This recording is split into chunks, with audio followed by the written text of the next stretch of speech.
రైతులకి సంబంధించింది ప్రతి రైతుకి ప్రతి 20,000 రూపాయలు ఆర్థిక సాయం చేస్తాం. ఇంకా 5వ హామీ, ఇంట్లో చదువుకున్న బిడ్డలుంటే ఎంతమంది బిడ్డలుంటే అంతమంది బిడ్డలకి తల్లిదండ్రుల అకౌంట్లో ప్రతి ఏడా 15,000 రూపాయలు వేస్తుంటారు. అంటే ఒకరుంటే 15,000, ఇద్దరుంటే 30,000, ముగ్గురుంటే ఎంత? డ్వాక్రా సంఘాల్లో ఉన్నారు, విడి చెప్పమా, 45,000 రూపాయలు మీ అకౌంట్లో వేస్తాం. ఇంకా 6వ హామీ, తెలుగింటి ఆడపడుచులు ఆర్టీసీ బస్సులు ఉచితంగా ప్రయాణించే హక్కు కూడా మన ప్రభుత్వం కల్పిస్తుంది. మా జగన్మోహన్ రెడ్డి గారిని చూస్తే నిజంగానే బాధ వేస్తుంది. ఎందుకంటున్నానంటే ఆయన ఎన్నికలు వస్తే సవరాజకీయాలు చేస్తారు.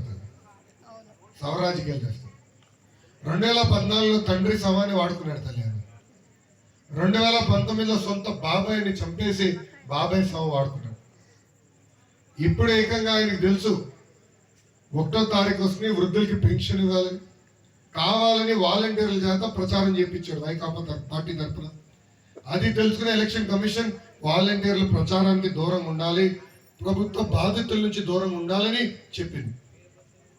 సో 1వ తారీఖు వస్తుంది, పెన్షన్ ఇవ్వాలి. కేవలం 10% నిధులు పంపించాడు సచివాలయం.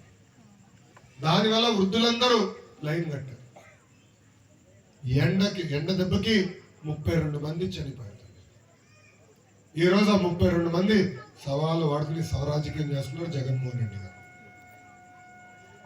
అందుకే వృద్ధులకి నేను హామీ ఇస్తున్నానమ్మా, 3,000 రూపాయల పెన్షన్ ని 4,000 రూపాయలు మేము చేస్తాం. వాలంటీర్ వ్యవస్థ కొనసాగిస్తున్నాం. కేవలం పెన్షన్ కాదు, ఇతర సంక్షేమ కార్యక్రమాలు నేరుగా మీ గడపకి తీసుకొచ్చే బాధ్యత మేము తీసుకుంటామని ఈ సభకు ఆహ్వానిస్తున్నాం.